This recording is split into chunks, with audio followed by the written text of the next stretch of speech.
Hi, everyone. Welcome to the Comms Confidential podcast, where we're pulling back the curtain on the communications industry and the players who are telling the stories that you're reading every day. I'm Joe Gallo, your host, and I want to remind you to hit subscribe on Spotify, Apple Podcasts, or wherever you get your podcasts. Today, we have Sofie Diskin from the Martin Agency. Sofie, thanks for joining us. Yeah, thanks so much for having me, Joe. This is so fun. Sofie, one of the first questions we always ask here at Comms Confidential is, what's your story? We're all storytellers. We all have our own story. What's yours? Yeah, so I've been in the comm space about 7 going on 8 years now, and I've been in a couple of different roles. I've been brand side very early on in my career. I've been PR agency side. I've been in-house comms at an advertising agency. And kind of like the through line through all of that is really thinking about like how comms is used as a vehicle to move a business forward or to move a line of a business forward. And also like how you're influencing an audience. What I do today is I run trade PR for the Martin Agency. If you're like, what is the Martin Agency? It is a creative agency. We're one of the most reputable advertising agencies in the country. We're really well known for our work with Geico. I think like our claim to fame is inventing the Geico gecko, but also like building up really endurable brands through creativity from Oreos to UPS and all throughout. Terrific. So what's it like working at an ad agency doing PR? There's a natural tension between the PR people and advertising people, marketers. Do you ever run into that internally? Or is it people see you as that trusted counselor that we always try to be? Yeah, it's an interesting thing. So something funny about the advertising space is you have so many agency players, kind of like the Martin Agency. And it's really competitive. Like they're all competing for attention. They're competing for the best talent. They're competing for clients. So it kind of has backed us into thinking about advertising agencies almost as their own brand. And at Martin, we really like to think of us as our own brand. So a lot of what I do is kind of being the in-house comms person at an advertising agency, which sounds really contradicting when you say it out loud. But I think of Martin as my own brand. So it's almost like every time you see the Martin Agency in press, if you see our work in press, if you see it being talked about on stage or on a podcast, like 90% of the time, that's my team behind the scenes kind of pulling the PR puppet strings, or even other PR agency partners that we work with, making sure that there's like that Martin mention in there. So really treating Martin as our own brand. My role is really unique and there's a little duality to that. So in addition to kind of like that brand piece and being the in-house comms person, I'll also sprinkle into the agency's roster of clients. And we work with huge brands. I mean, we've been working with Geico forever, but we work with UPS, JP Morgan, a lot of General Mills brands, a couple AB and Bev portfolio brands. So really big like blue chip brands. And I'll sprinkle into those clients and I'll do a couple of things. Most of the time, I'm the trade PR arm to every campaign. So that's just making sure the creative sees its light of day in the ad ages and ad weeks of the world. But then I'll also sprinkle into our clients to like build out a thought leadership platform. And that's everything from like truly building that thought leadership platform for a CMO or a senior client executive to just getting their director of marketing on stage at Cannes. So it's the full gamut of like how we think of thought leadership, but kind of providing that as an extra service for clients and giving them a little bit more value in how they talk about the work that we do together and how you build a brand. So you're actually pitching not just the work and the Martin Agency credit, if you will, but the brand itself. So you're pitching Geico or JP Morgan Chase. But you're kind of pinching it through the lens of the marketing world. So you're trying to get it attention in the advertising industry, building up their credibility as these huge world marketers. And it gives an opportunity to tell a larger story that can live beyond the campaign. Like when a brand launches a campaign, it's a huge deal for the brand. So like you give them these talking points to talk about that work, but also like, what does it mean for the business? What does it show? How does it ladder back up to their mission? Does it show the direction that they're going in? Like, what is that momentum story that you're building for the clients? Interesting. I always thought that would be done by the in-house comms team. So a lot of times I'll work with my counterparts at the in-house comms team, but Okay. because we know the advertising media so well, like the ad ages, the campaign USs, the drum, that's all our bread and butter. We have those strong relationships with those trades. We can bring value and be like, oh, we can connect your senior level marketer or your C-suite exec with a editor at ad age, or we can get them on stage at this specific event. It's like we know that vertical so well that we can Mhm. kind of bring that expertise to their PR team. Got it. And you only do that for Martin Agency creative clients. You're not using this as a PR revenue driver by any chance. I only do it for the agency's clients. I have been able to become billable, so, like, I can get billed for the hours that I'm Mhm. working on a business, so it creates revenue for the agency, but it's not like I would go out and do PR for a brand that the agency doesn't work with. Got it. So, how challenging is it for the Martin Agency to get mentioned in these brand stories that you're pitching, whether it's to an ad trade or to even like a Wall Street Journal CMO journal? It's a great question. So when you're just looking at kind of like the bread and butter ad trades, they care so deeply about the agency world. And a lot of them are tracking like what those relationships look like. What agency's working with this account and what work did they do for them a year ago and how have they evolved that story. So they're already keeping tabs on it. The way we like to position it, it's always the client story and they're going to be the headline of the piece. And that's what the story is going to be about. And Martin's just a part of that story. I think where we really get our storytelling opportunity is kind of doing like the afters. Like after you launch a campaign, how can we create a moment after where we're talking about this campaign and Uh-huh. bringing it to life and kind of what that like deep dive look and really showing our expertise. So like thought leadership is a huge arm that we like to pull in that instance. And it just gives us the opportunity to show our point of view, show our craft, speak to like how we come up with these ideas, why it makes sense for the brand and give more levity to the work. That's interesting because, that feels like the right thing for the Martin Agency to be talking about. But I could see some brands being like, we're not so sure about that. I'm guessing that you've run into both sides of that coin. Absolutely. And some brands aren't. We work with clients where they're just not comfortable having their agencies talk about the work. And as a PR person, I totally understand like the PR person in that role that wants to protect their brand. Like every client is different. I think the way we look at it is it's a value add for them because we're Mhm. building them up as leaders in the marketing sphere. But it totally makes sense when you're, a huge tech company that wants to like keep information guarded. I see it from both angles. We can just come in and supplement where the brand has the appetite and feels comfortable. So when you're working with your internal creative team and that perspective comes up where they're like, the client is like, oh, I don't really want to talk about this. Do they understand or is it take some education that you need to walk them through and get them to realize that it's okay. It's not the end of the world. It's like an everyday thing. I think when creatives for them, I like to put myself in their shoes because if Uh-huh. you're a creative, it's like you're only putting out a piece of work 1 to 2 times a year. So they're working the whole year and they finally get to see their thing launch and they want it to get a lot of momentum Yep. and a lot of interest. And press is a big benchmark for them. It's how they know that their idea like hit some level of success. So it's so important to them. And having that sort of understanding and that empathy, I think, has really changed how I interact with creatives. But I think to your point, it is a lot of that PR education. Like you have to understand from the client's point of view that they don't want to talk about this for whatever reason. And that makes sense. I also think what's nice about like being an in-house PR person is you can talk to the PR my counterparts at clients and it's like you're speaking your own language. You Yep. understand their concerns because you're going to have those concerns too.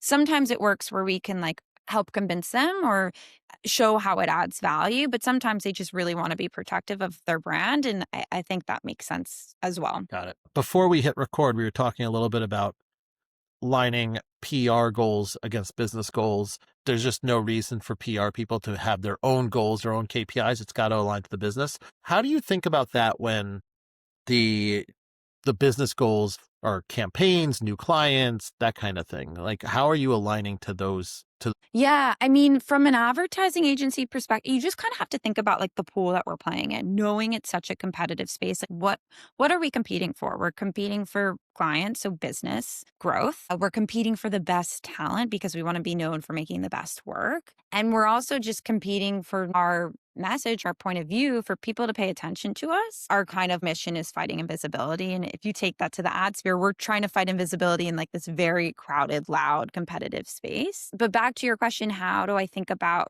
attaching comms to those goals of the business? Is you just think about it through those pillars. So like I sit under growth, which is a really unique perception. And when you're thinking about like growth and how the agency grows its clients, we have a couple different levels. We can grow organically through the clients we have. We can attract more lines of business through those clients. So how can you use comms as kind of a tool to like warm relationships with clients or learn more Mhm. people that exist on their side of things, kind of like their internal stakeholders. So that's a lever. You can also use comms to warm relationships with prospects or new business. And how do we do that? Is it getting a prospect and an executive on stage talking about a shared passion or a unique point of view that they both have?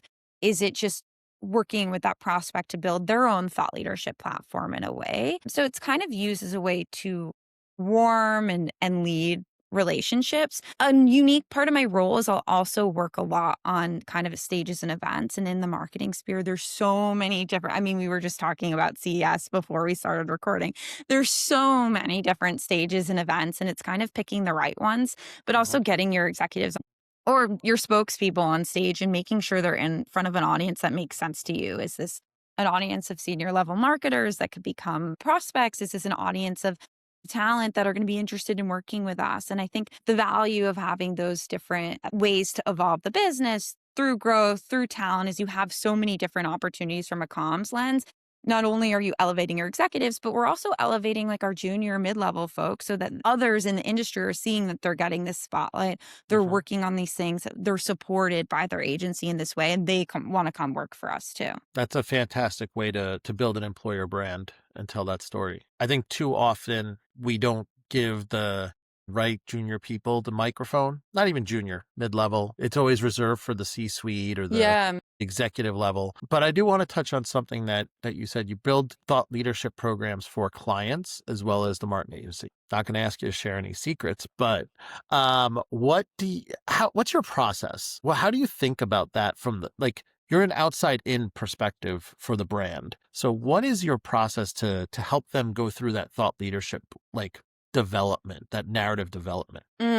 What's so cool about like being an in-house person at an advertising agency is like the advertising agency is going to work with the roster of clients, and it Mhm. kind of gives you that opportunity to not only know like your own brand really well, like I know the Martin brand inside out, but you're getting the opportunity to sprinkle into these clients and kind of learn these businesses from such a unique point of view. In advertising, we have this department called strategy, and they're kind of like these like worldly anthropologists, and they really go in depth on like audience segmentation and the business's goals and kind of positioning. So I'll work a lot with strategy to learn about an account. Like Mhm. what's the audience that they're trying to attract? What is the new piece of business they're trying to launch? What's interesting about that? So I think that breaks apart a lot of the narrative piece.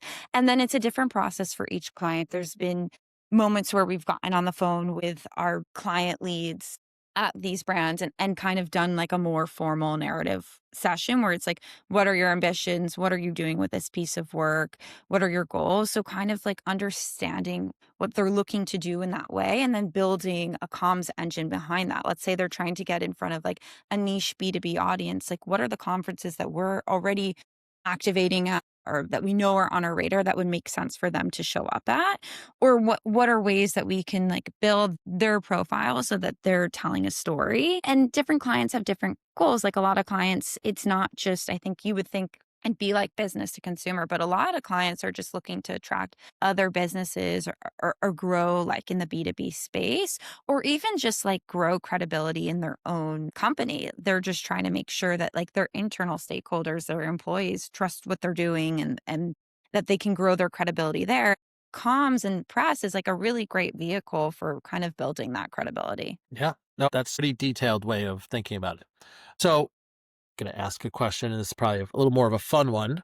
Uh, you get to work with all these clients, all these brands, on the advertising side as well as the PR side. What's the favorite campaign or project that you got to promote? and Mm. then flip side got to do for the Martin Agency or in your career?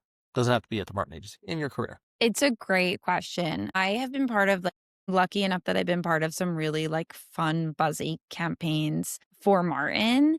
When I earlier on, when I was first starting, we did this, campaign for Solo Stove, a fire pit company. Their kind of, like, unique proposition is that they are smokeless, so a lot of Uh-huh. fire pits have smoke, and it gets really sticky and interesting. And I was a part of this campaign that went viral. I don't know if you remember, like, a few years ago when Snoop Dogg gave up Oh, yeah. smoke, and there was, like, this whole ripple effect on the internet. Yep. That was actually for an advertising campaign, and that was the campaign that I got to work on, which is, like, Solo Stove, Snoop gives up smoke.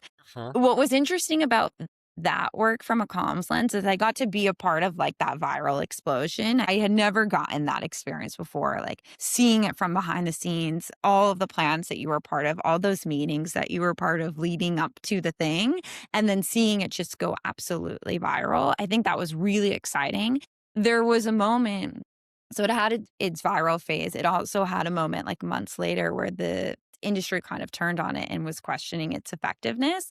So I think that was a great opportunity to learn some of those, like, crisis chops. And rather than, in some crisis scenarios, you'll get with, like, a really close reporter friendly and pair them with an executive and, like, be able to tell that story with someone that you trust. We didn't do that.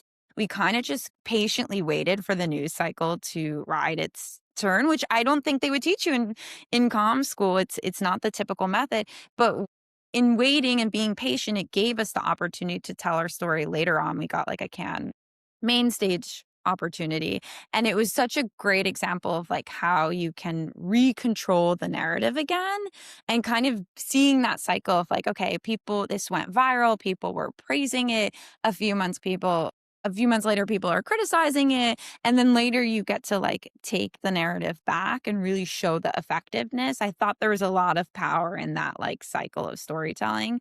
It also just gave me great experience of, like, seeing how perception can change. So it was exciting for both reasons. Obviously, the crisis piece is never fun and it's a little stressful, but it was just a cool learning experience. I think other pieces of work, this is probably recency bias, but we work with YMCA, and Okay. I feel like everyone has, like, some sort of connection to the Y. I mean, I went to camp at YMCA at the lake, and I've done years and years and years of after school programs. So kind of just, like, hit a nostalgic string for me. And they're such lovely clients. It's a nonprofit organization. There's so much rich history behind this brand. So I think just being able to work with, like, a heritage brand like that, that's just rooted in, like, this beautiful mission and has so much history behind it. They're celebrating their 175th anniversary this year, and we did this piece of work with them. It was just, like, the film itself was so beautiful. It's a spot, and it's just so well crafted, such an interesting story, and just, like,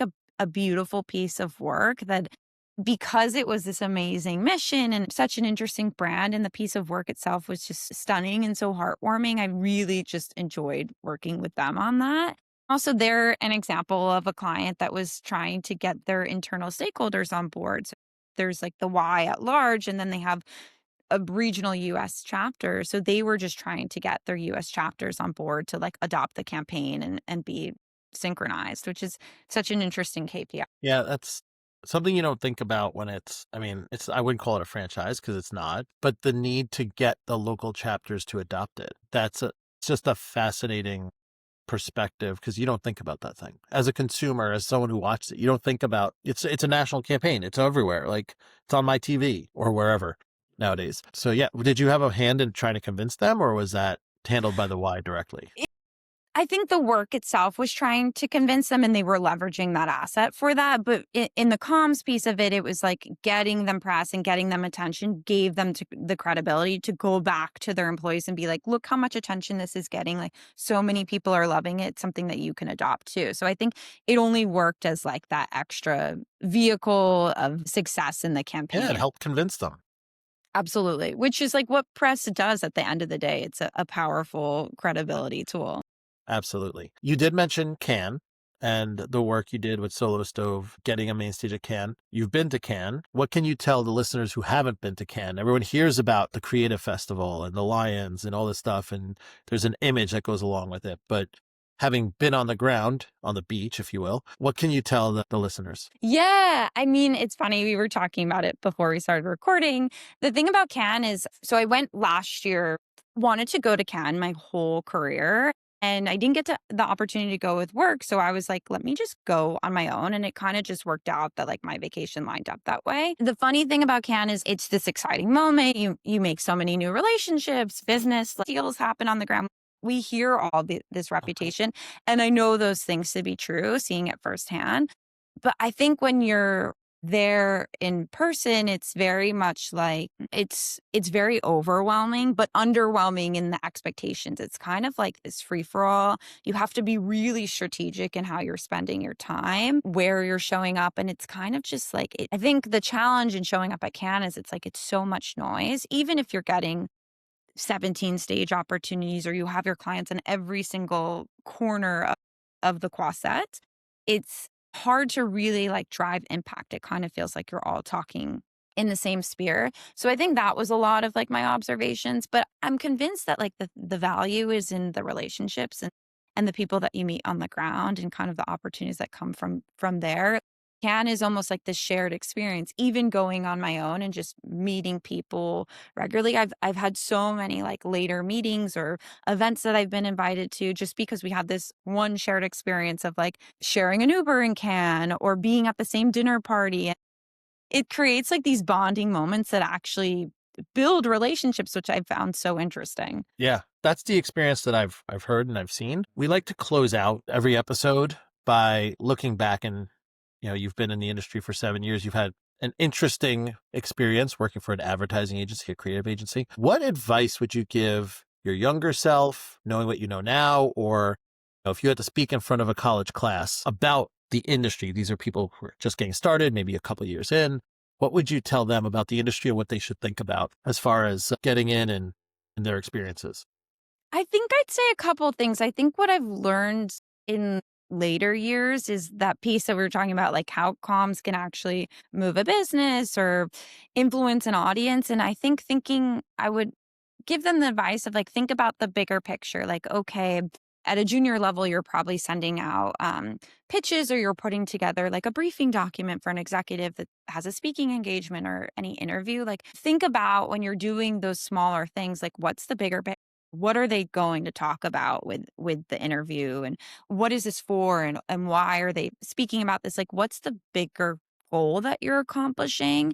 And then you can think about like how comms does support the business. I would advise them to think about the bigger picture. I'd also say like don't be shy about going out of your wheelhouse. In comms, we can be so siloed, whether you're in-house or even PR agency side, like you're only focusing on getting your client press or you're very siloed from other teams. I'd encourage younger folks, and I would encourage myself at a younger age to like, if you're in house, like talk to other departments. What do they do? What's their role in the business? Like how valuable are they to the goal that they're supporting? And try to understand what are other folks, even if you're PR agency side, like talk to your clients and what other roles exist in their company.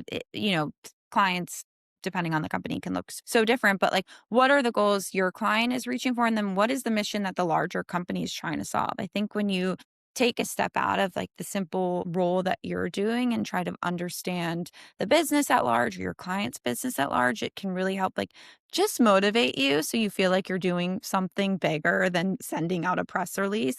But also like it educates you, like it can help you guide where you want to go in your career or just figure out like what you're passionate about. I think those would be like my biggest pieces of advice. Fantastic. Well, Sofie, thanks so much for joining us. It was fantastic to have you hear about your work at the Martin Agency and how you balance the natural tension between the creative side of things and the PR side of things. Yeah, Joe, thanks so much for having me. And thanks everyone for listening to Comms Confidential. We'll catch you again next month.